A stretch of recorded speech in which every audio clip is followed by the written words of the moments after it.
If someone says, I love God, and hates his brother, he is a liar. For he who does not love his brother, whom he has seen, how can he love God, whom he has not seen?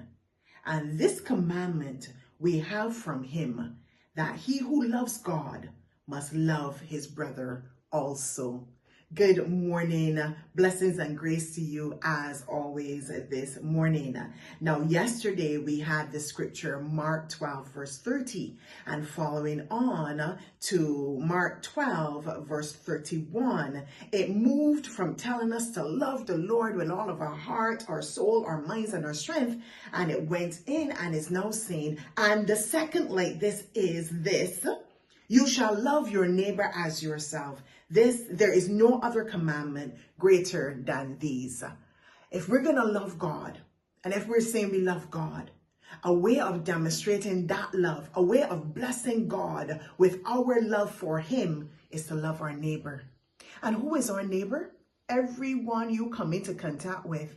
The one that's beside you in the marketplace, in the supermarket, driving next to you, so no road rage. The one that lives in the house with you, that shares the same bathroom as you, that shares the same bed as you, that goes to school with you, that rides on the bus with you. That's your neighbor. Everyone you come into contact with. And now in this digital world, you're in contact on Facebook and Twitter and X, and Instagram and LinkedIn. The one you are, whoever you are coming to contact with, that's your neighbor. And that is who we're supposed to love. In essence, we are to love people everywhere. Because if we are going to say we love God and we're going to bless God with our love, we can do so by loving others as well. Blessing persons with that same love that God has loved us with.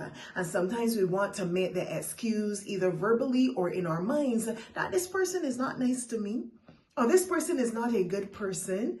And that is not an excuse we can make, because remember, we read yesterday and it said in Romans that while we were yet sinners, Christ died for us. While we were yet sinners, God loved us. He showed us benevolent, unconditional, agape love. And if he was able to do that, we can do it as well, because we are not blameless. Our righteousness is as filthy rags.